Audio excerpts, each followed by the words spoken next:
Hi hello ಎಲ್ರಿಗೂ ನಮಸ್ಕಾರ. ಎಲ್ಲರೂ ಹೇಗಿದ್ದೀರಾ? ಎಲ್ಲರೂ ಚೆನ್ನಾಗಿದ್ದೀರಾ ಅಂತ ಅಂದ್ಕೊಂಡಿದ್ದೀನಿ. ಇದು ಬುಧವಾರದ ವ್ಲಾಗು. ವರಮಹಾಲಕ್ಷ್ಮಿ ಹಬ್ಬಕ್ಕೆ ಮನೆ ಅಂತೂ ಎಲ್ಲ ಕ್ಲೀನ್ ಮಾಡ್ಕೊಂಡಾಯಿತು. ಇನ್ನು ಹಬ್ಬಕ್ಕೆ ಪ್ರಿಪ್ರೇಷನ್ ಎಲ್ಲ ಮಾಡ್ಕೋಬೇಕಲ್ವಾ. ಹಾಗಾಗಿ ಕರ್ಜಿಕಾಯಿ ಮತ್ತು ಉಂಡೆ ಮಾಡೋಣ ಅಂತ ಅಂದ್ಕೊಂಡಿದ್ದೀನಿ. ರವೆ ಉಂಡೆ ಮಾಡಬೇಕು ಅಂತ ಅಂದ್ಕೊಂಡಿದ್ದೀವಿ. ಸೊ ಹಾಗಾಗಿ ಅಮ್ಮ ಬೆಳಗ್ಗೆ ಬೇಗನೆ ಬರ್ತೀನಿ ಅಂತ ಹೇಳಿದರು. ಸ್ವಲ್ಪ ಆಟೋ ಬುಕ್ ಆಗೋದು ಸ್ವಲ್ಪ ಲೇಟ್ ಆಯಿತು. ಸ್ವಲ್ಪ 12:30 ಆಗಿಬಿಡ್ತು ಅವ್ರು ಬರೋ ಅಷ್ಟರಲ್ಲಿ. ಯಾಕೋ ಕ್ಯಾಬ್ಗಳೆಲ್ಲ ಬುಕ್ಕೇ ಆಗಲಿಲ್ಲ ಎಷ್ಟೊತ್ತಾದ್ರೂ ಕೂಡ. 12:15 ಆಗಿಬಿಡ್ತು ಅಮ್ಮ ಬರೋ ಅಷ್ಟರಲ್ಲಿ. ಹಾಗೆ ಮನೆ ಹತ್ರ ತರಕಾರಿ ಎಲ್ಲ ಕಡಿಮೆ ರೇಟ್ ಅಂತ ಕೆಲವೊಂದು ತರಕಾರಿಗಳು ಇರಲಿಲ್ಲ ಅಂತ ತಂದಿದ್ದರು. ಅದನ್ನೆಲ್ಲ ತೆಗಿತಾ ಇದ್ದರು. ಹಾಗೆ ಈಗ ಫಸ್ಟು ಕರ್ಜಿಕಾಯಿ ಮಾಡಿಬಿಡೋಣ ಅಂತಂದು ಕರ್ಜಿಕಾಯಿಗೆ ಮೈದಾ ಹಿಟ್ಟನ್ನು ಕಲಿಸ್ತಾ ಇದ್ದಾರೆ. ಹಾಗೆ ಮೈದಾ ಹಿಟ್ಟಿಗೆ ಸ್ವಲ್ಪ ಉಪ್ಪು ಮತ್ತು ಸ್ವಲ್ಪ ಕಾಸಿರುವಂತಹ ಎಣ್ಣೆಯನ್ನು ಹಾಕ್ತಾ ಇದ್ದಾರೆ. ಕಾಸಿರೋ ಎಣ್ಣೆ ಯಾಕೆ ಹಾಕ್ತಾರೆ ಅಂದರೆ ಕರ್ಜಿಕಾಯಿ ಗರಿಗರಿಯಾಗಿ ಬರಲಿ ಮೇಲ್ಗಡೆದು ಅನ್ನೋದಕ್ಕೋಸ್ಕರ ಎಣ್ಣೆನ ಕಾಸಿಬಿಟ್ಟು ಹಾಕ್ತಾರೆ. ಅದನ್ನು ಕೂಡ ಚೆನ್ನಾಗಿ ಮಿಕ್ಸ್ ಮಾಡ್ಕೊತಾ ಇದ್ದಾರೆ. ಎಲ್ಲನೂ ಕೂಡ ಚೆನ್ನಾಗಿ ಮಿಕ್ಸ್ ಆಗಬೇಕು. ಇಲ್ಲಾಂತಂದರೆ ಅಷ್ಟೊಂದು ಚೆನ್ನಾಗಿ ಆಗಲ್ಲ. ನಾವೆಲ್ಲ ಎಣ್ಣೆ ಎಲ್ಲ ಹಾಕಿರ್ತೀವಲ್ವ, ಆ ಎಣ್ಣೆ ಹಿಟ್ಟಲ್ಲಿ ಚೆನ್ನಾಗಿ ಮಿಕ್ಸ್ ಆದರೆ ಮಾತ್ರ ಕರ್ಜಿಕಾಯಿ ಚೆನ್ನಾಗಿ ಗರಿಗರಿಯಾಗಿ ಬರುತ್ತೆ. ಹಾಗೆ ಸ್ವಲ್ಪ ಸ್ವಲ್ಪನೇ ನೀರು ಹಾಕ್ಕೊಂಡ್ಬಿಟ್ಟು ಈ ರೀತಿಯಾಗಿ ಚಪಾತಿ ಹಿಟ್ಟಿನ ಅದಕ್ಕೆ ಕಲಿಸ್ಕೊಂಡ್ರೆ ಆಯಿತು. ಚೆನ್ನಾಗಿ ಕಲಿಸ್ಕೊಂಡ್ಬಿಟ್ಟು ಹಾಗೆ ಚೆನ್ನಾಗಿ ನಾದ್ಕೋಬೇಕಾಗುತ್ತೆ. ನಾದಿದಾದಮೇಲೆ ಸ್ವಲ್ಪ ಎಣ್ಣೆನ ಹಚ್ಚಿಬಿಟ್ಟು ಒಂದು ಅರ್ಧ ಗಂಟೆ ಹಾಗೆ ಚೆನ್ನಾಗಿ ನೆನೆಯೋದಕ್ಕೆ ಬಿಡಬೇಕು. ಅದಕ್ಕೆ ಒಂದು ಮುಚ್ಚಳವನ್ನು ಮುಚ್ಚಿಬಿಟ್ಟು ಒಂದು ಅರ್ಧ ಗಂಟೆ ಚೆನ್ನಾಗಿ ನೆನೀಲಿ ಅಂತ ಹಾಗೆ ಬಿಡ್ತೀನಿ. ಅದು ನೆನೆಯೋ ಅಷ್ಟರಲ್ಲಿ ನಾನೀಗ ಶೇಂಗಾವನ್ನು ಹುರ್ಕೊತಾ ಇದ್ದೀವಿ. ಶೇಂಗಾ ಮತ್ತು ಎಳ್ಳನ್ನು ಕೂಡ ಹುರ್ಕೊತಾ ಇದ್ದೀವಿ. ಅದ್ರ ಜೊತೆಗೆ ಸ್ವಲ್ಪ ಗಸಗಸೆಯನ್ನು ಕೂಡ ಹಾಕಿಬಿಟ್ಟು ಹುರ್ಕೋಬೇಕಾಗುತ್ತೆ. ಕರಿ ಎಳ್ಳಿದ್ರೆ ಕರಿ ಎಳ್ಳು ಬೇಕಿದ್ದರೂ ತೊಗೋಬೋದು, ಬಿಳಿ ಎಳ್ಳಿದ್ರೂ ಕೂಡ ತೊಗೋಬೋದು. ನಾನು ಎರಡನ್ನೂ ಕೂಡ ಸ್ವಲ್ಪ ಸ್ವಲ್ಪ ತೊಗೊಂಡಿದ್ದೀನಿ. ಅದಾದಮೇಲೆ ಹುರಿದಿರುವಂಥ ಶೇಂಗಾ ತಣ್ಣಗಾಗೋದಕ್ಕೆ ಅಂತ ಬಿಟ್ಟಿದ್ವಿ. ಅದನ್ನು ಸಿಪ್ಪೆನ ತೆಗಿತಾ ಇದ್ದೀವಿ. ಹಾಗೆ ಕಡಲೆನೂ ಕೂಡ ಪುಡಿಯನ್ನು ಮಾಡ್ಕೊತಾ ಇದ್ದೀನಿ. ಕಡಲೆ ಪುಡಿ ಮಾಡಿಕೊಂಡು ಒಂದು ಅಗಲವಾದ ಪಾತ್ರೆಗೆ ಹಾಕ್ಕೊತಾ ಇದ್ದೀನಿ. ಈಗ ಅದೇ ಮಿಕ್ಸಿ ಜಾರ್ಗೆ ನಾನು ಸಿಪ್ಪೆ ತೆಗೆದಿರುವಂಥ ಹುರಿದಿರೋ ಶೇಂಗಾನ ಹಾಕಿ ಮಿಕ್ಸಿ ಮಾಡ್ತಾಯಿದ್ದೀನಿ. ಪೂರ್ತಿ ನುಣ್ಣಗಾಗೋ ರೀತಿಯಾಗಿ ನಾನಿಲ್ಲಿ ಮಿಕ್ಸಿ ಮಾಡಿದ್ದೀನಿ, ನೋಡ್ತಾ ಇರ್ಬೋದು. ಅದೆರಡನ್ನೂ ಕೂಡ ಚೆನ್ನಾಗಿ ಮಿಕ್ಸ್ ಮಾಡಬೇಕು. ಈಗ ನಾನು ಇದಕ್ಕೆ ಮಿಕ್ಸ್ ಮಾಡೋದಕ್ಕೆ ಅಂತ ಬೆಲ್ಲನ ತುರ್ಕೊತಾ ಇದ್ದೀನಿ. ಇಲ್ಲಿ ಒಂದು 2 ಉಂಡೆಯಷ್ಟು ನಾನು ಬೆಲ್ಲನ ತುರ್ಕೊಂಡು ಇಟ್ಕೊಂಡಿದ್ದೀನಿ.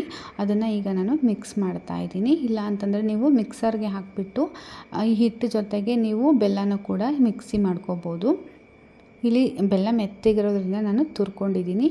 ಅದಾದಮೇಲೆ ಈ ರೀತಿ ಸೂಸ್ಲವನ್ನು ಚೆನ್ನಾಗಿ ಕೈಯಲ್ಲಿ ಉಜ್ಜಿ, ಇನ್ನೊಂದು ಸ್ವಲ್ಪ ಬೆಲ್ಲ ಬೇಕು ಅಂತ ಹೇಳಿದ್ರು ನಮ್ಮಮ್ಮ, ಮತ್ತೆ ಒಂದು ಸ್ವಲ್ಪ ಬೆಲ್ಲ ಹಾಕ್ತಾಯಿದ್ದೀನಿ. ಚೆನ್ನಾಗಿ ಉಜ್ಜಬೇಕು, ಮಿಕ್ಸ್ ಮಾಡಬೇಕು ಚೆನ್ನಾಗಿ. ಹಿಟ್ಟು ಮತ್ತು ಬೆಲ್ಲ ಎರಡೂ ಕೂಡ ಚೆನ್ನಾಗಿ ಮಿಕ್ಸ್ ಆದ್ರೇ ಕರ್ಜಿಕಾಯಿ ತುಂಬಾ ಟೇಸ್ಟಿಯಾಗಿ ಬರುತ್ತೆ. ಇಲ್ಲ ಅಂತಂದರೆ ಒಂದೊಂದು ಹತ್ರ ಬೆಲ್ಲ ಹಾಗೆ ಉಳ್ಕೊಂಡ್ಬಿಡುತ್ತೆ. ಹಾಗೆ ಅದಕ್ಕೆ ನಾನಿಲ್ಲಿ ಒಣ ಕೊಬ್ಬರಿಯನ್ನು ಹಾಕ್ತಾಯಿದ್ದೀನಿ ತುರಿದಿರುವಂತಹ. ಹಾಗೆ ಗಸಗಸೆ ಮತ್ತು ಎಳ್ಳನ್ನು ಕೂಡ ಹಾಕಿಬಿಟ್ಟು ಈ ರೀತಿ ಮಿಕ್ಸ್ ಮಾಡ್ತಾಯಿದ್ದೀನಿ ಕೈಯಲ್ಲಿ. ಅದಾದಮೇಲೆ ಸ್ವಲ್ಪ ಏಲಕ್ಕಿ, ಸ್ವಲ್ಪ ಶುಂಠಿ ಪುಡಿಯನ್ನು ಹಾಕ್ತಾಯಿದ್ದೀನಿ. ಇದೆಲ್ಲ ಹಾಕಿದ್ಮೇಲೆ ನಮಗೆ ಫಿಲ್ಲಿಂಗು ರೆಡಿ ಆಗಿದೆ. ಇದನ್ನು ಮತ್ತೆ ಇನ್ನೊಂದು ಬೌಲ್ಗೆ ಟ್ರಾನ್ಸ್ಫರ್ ಮಾಡ್ಕೊತಾ ಇದ್ದೀನಿ. ಅದಾದಮೇಲೆ ಒಂದು ಬೌಲ್ಗೆ ಸ್ವಲ್ಪ ನೀರು ಹಾಕ್ಕೊಂಡ್ಬಿಟ್ಟು ಸ್ವಲ್ಪ ಮೈದಾ ಹಿಟ್ಟನ್ನು ಹಾಕಿ ಈ ರೀತಿ ಮಿಕ್ಸ್ ಮಾಡಿ ಇಟ್ಕೊತಾ ಇದ್ದೀನಿ. ಹಾಗೆ ಕರ್ಜಿಕಾಯಿ ಮಾಡೋದಕ್ಕೆ ಅಂತ ನಾನಿಲ್ಲಿ ಎಲೆನ ಹಾಕ್ತಾಯಿದ್ದೀನಿ. ಈ ರೀತಿಯಾಗಿ ಸ್ವಲ್ಪ ಮೀಡಿಯಮ್ ಆಗಿ ಅಗಲ ಇರಬೇಕು, ಹಾಗೆ ಉದ್ದ ಇರಬೇಕು. ಈ ರೀತಿಯಾಗಿ ನಾನು ಹಾಕ್ತಾಯಿದ್ದೀನಿ, ನೋಡ್ತಾ ಇರ್ಬೋದು. ಕಡಿಮೆ ಹಿಟ್ಟನ್ನು ತೊಗೋಬೇಕಾಗುತ್ತೆ, ತುಂಬ ದಪ್ಪವಾಗಿ ಹಾಕಬಾರ್ದು. ಆದಷ್ಟು ತೆಳ್ಳಗೆ ಬಂದರೆ ಕ್ರಿಸ್ಪಿಯಾಗಿ ಬರುತ್ತೆ ಕರ್ಜಿಕಾಯಿ. ಸೊ ಹಾಗಾಗಿ ನಾನು ತೋರಿಸ್ತಾ ಇದ್ದೀನಿ ನೋಡಿ, ಆ ರೀತಿಯಾಗಿ ಮಾಡಬೇಕಾಗುತ್ತೆ. ಓವಲ್ ಶೇಪ್ ಅಂತ ಹೇಳ್ಬೋದು. ಓವಲ್ ಶೇಪಲ್ಲಿ ನೀವು ಇದನ್ನು ಮಾಡ್ಕೋಬೇಕಾಗುತ್ತೆ. ನಾನು ಒಂದು 2-3 ಮಾಡಿ ತೋರಿಸಿದ್ದೀನಿ, ನೀವು ಇದೇ ರೀತಿಯೇ ಮಾಡ್ಕೋಬೋದು. ಹಾಗೆ ನೆಕ್ಸ್ಟ್ ರೆಡಿ ಮಾಡ್ಕೊಂಡಿರೋಂತಹ ಮೈದಾ ಹಿಟ್ಟಿನ ಎಲೆಗೆ ನಾನು 2-3 ಸ್ಪೂನಷ್ಟು ಫಿಲ್ಲಿಂಗನ್ನು ಹಾಕ್ತಾಯಿದ್ದೀನಿ, ನೋಡ್ತಾ ಇರ್ಬೋದು. ಎಡ್ಜಿಗೆ ನಾನು ಮಿಕ್ಸ್ ಮಾಡ್ಕೊಂಡಿರುವಂತಹ ಸ್ಲರಿನ ಹಾಕಿ ಪ್ರೆಸ್ ಮಾಡ್ತಾಯಿದ್ದೀನಿ. ಚೆನ್ನಾಗಿ ಪ್ರೆಸ್ ಮಾಡಬೇಕು. ನೀಟಾಗಿ ಪ್ರೆಸ್ ಮಾಡಿಲ್ಲ ಅಂತಂದರೆ ನಾವು ಎಣ್ಣೆಯಲ್ಲಿ ಫ್ರೈ ಮಾಡುವಾಗ ಓಪನ್ ಆಗೋ ಚಾನ್ಸಸ್ ಇರುತ್ತೆ. ಸೊ ಹಾಗಾಗಿ ಚೆನ್ನಾಗಿ ಪ್ರೆಸ್ ಮಾಡಿ ಫಿಲ್ ಮಾಡಬೇಕಾಗುತ್ತೆ. ನೋಡ್ತಾ ಇರ್ಬೋದು ಈ ರೀತಿ.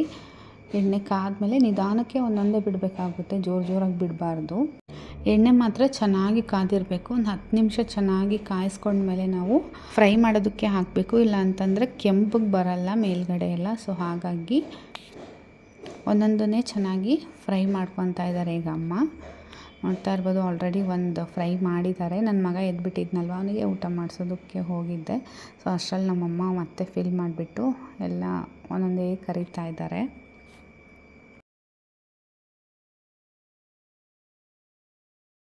ಸೊ ನೋಡ್ತಾ ಇರ್ಬೋದು ಗೋಲ್ಡನ್ ಬ್ರೌನ್ ಕಲರ್ ಬಂದಿದೆ.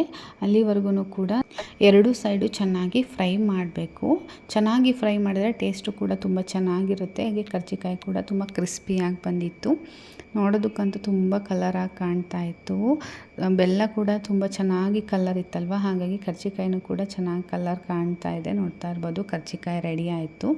ಹಾಗೆ ಮಧ್ಯಾಹ್ನ ಊಟಕ್ಕೆ ದೋಸೆ ಮಾಡಿದ್ದೆ. ದೋಸೆ ಜೊತೆ ಸಾಂಬಾರು ಇತ್ತಲ್ವ, ಸೊ ಕರ್ಜಿಕಾಯಿ ಮಾಡೋದೆಲ್ಲ ಆಯಿತು. ಸೊ ಹಾಗಾಗಿ ಊಟ ಮಾಡ್ಕೊಂಬಿಡೋಣ, ಅದಾದಮೇಲೆ ರವೆ ಉಂಡೆ ಮಾಡ್ಕೊಳ್ಳೋಣ ಅಂತಂದು ಮಾಡ್ತಾಯಿದ್ವಿ. ಕರ್ಜಿಕಾಯಿ ಮಾಡೋ ಅಷ್ಟರಲ್ಲಿ 3 ಗಂಟೆನೋ ಆಗಿತ್ತು, 3 ಗಂಟೆನೋ 3:15 ಆಗಿತ್ತು. ಅಷ್ಟೊತ್ತಿಗೆ ನನ್ನ ಮಗನೂ ಕೂಡ ಮಲಗಿಸ್ಬಂದೆ. ಒಂದು 4 o'clock ಹಂಗೆ ಮತ್ತೆ ರವೆ ಉಂಡೆ ಮಾಡೋದಕ್ಕೆ ಸ್ಟಾರ್ಟ್ ಮಾಡಿಕೊಂಡೆ.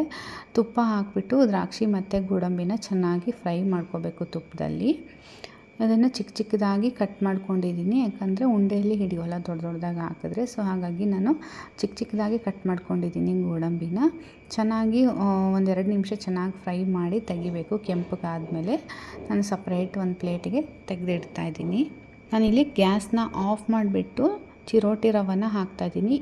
ಯಾಕಂದರೆ ನಾವು ದ್ರಾಕ್ಷಿ ಗೋಡಂಬಿ ಫ್ರೈ ಮಾಡೋದಕ್ಕೆ ಹೈ ಫ್ಲೇಮಲ್ಲಿ ಇಟ್ಕೊಂಡು ಫ್ರೈ ಮಾಡಿದ್ದೆ. ಸೊ ಹಾಗಾಗಿ ಸ್ವಲ್ಪ ಗ್ಯಾಸ್ ಆಫ್ ಮಾಡಿಬಿಟ್ಟು ಅದಾದಮೇಲೆ ರವೆ ಹಾಕ್ತಾಯಿದ್ದೀನಿ, ಇಲ್ಲ ಅಂತಂದರೆ ಸೀದೋಗೋ ಚಾನ್ಸಸ್ ಇರುತ್ತೆ. ಸೊ ಹಾಗಾಗಿ ಸ್ವಲ್ಪ ಹೊತ್ತು ಆಫ್ ಮಾಡಿ ಅದಾದಮೇಲೆ ನಾನು ಮತ್ತೆ ಲೋ ಫ್ಲೇಮಲ್ಲಿ ಇಟ್ಕೊಂಡ್ಬಿಟ್ಟು ಹುರ್ಕೊತಾ ಇದ್ದೀನಿ. ನೋಡ್ತಾ ಇರ್ಬೋದು ಸ್ವಲ್ಪ ತುಪ್ಪ ಹಾಕ್ಬಿಟ್ಟು ಹುರ್ಕೊತಾ ಇದ್ದೀನಿ. ಚೆನ್ನಾಗಿ ಘಮ ಬರಬೇಕು. ಹಾಗೆ ತುಪ್ಪ ಎಷ್ಟು ಚೆನ್ನಾಗಿ ಹೀರ್ಕೊಳ್ಳುತ್ತೋ ಅಷ್ಟು ಚೆನ್ನಾಗಿ ರವೆ ಉಂಡೆ ಬರುತ್ತೆ. ಚೆನ್ನಾಗಿ ರವೆನ ಹುರ್ಕೊಂಡಿದ್ದೀನಿ. ನೋಡ್ತಾ ಇರ್ಬೋದು ಕಲರ್ ಕೂಡ ಚೇಂಜ್ ಆಗಿದೆ. ಈಗ ಇದನ್ನು ನಾನು ಬೇರೆ ಪಾತ್ರೆಗೆ ತೆಗೆದಿಟ್ಕೊತಾ ಇದ್ದೀನಿ. ಇದೇ ಪಾತ್ರೆಯಲ್ಲೇ ನಾನೀಗ ಪಾಕವನ್ನು ಮಾಡ್ಕೊಳ್ಳೋದಕ್ಕೆ ರೆಡಿ ಮಾಡ್ಕೊತಾ ಇದ್ದೀನಿ.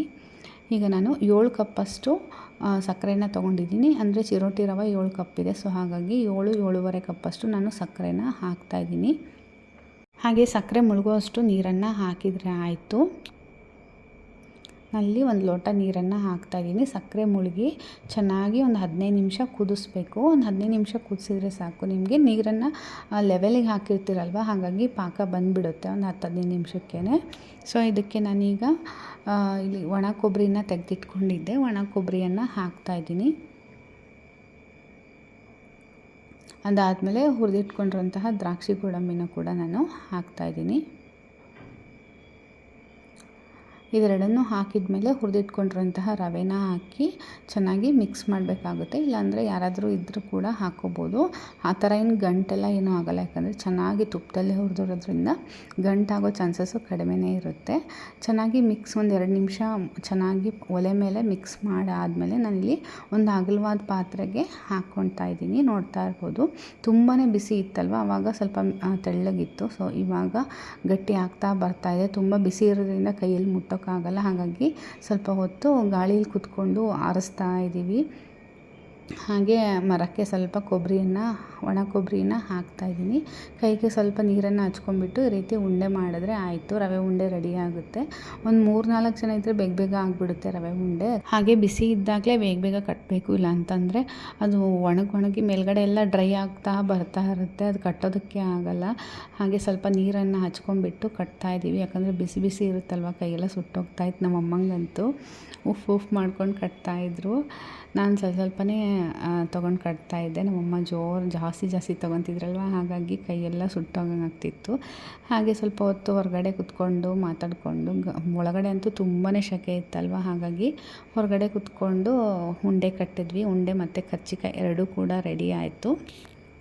ಹಾಗೆ ಉಂಡೆ ಒಂದು ಸ್ವಲ್ಪ ಹೊತ್ತು ಆರಬೇಕು. ಆರಿದ ಮೇಲೆ ನಾನು ಬಾಕ್ಸಿಗೆ ಹಾಕಿ ಇಡ್ತೀನಿ. ಹಾಗೆ ಕರ್ಜಿಕಾಯಿನೂ ಕೂಡ ಸ್ವಲ್ಪ ಹೊತ್ತು ಹೊರಗಡೆ ಇಟ್ಟಿದ್ವಿ, ಅದನ್ನು ಕೂಡ ತಣ್ಣಗಾದಮೇಲೆ ಒಂದು ಕವರ್ಗೆ ಹಾಕಿ ಕಟ್ಟಿ ಇಟ್ಟಿದ್ದೀನಿ. ಸೊ ಈ ವಿಡಿಯೋ ನಿಮಗೆಲ್ಲ ಇಷ್ಟ ಆಗಿದೆ ಅಂತ ಅಂದ್ಕೊಂಡಿದ್ದೀನಿ. ಇಷ್ಟ ಆಗಿದ್ರೆ ಲೈಕ್ ಮಾಡಿ, ಶೇರ್ ಮಾಡಿ, ಕಮೆಂಟ್ ಮಾಡಿ, ನಮ್ಮ ಚಾನಲ್ನ ಸಬ್ಸ್ಕ್ರೈಬ್ ಮಾಡಿ. Thank you.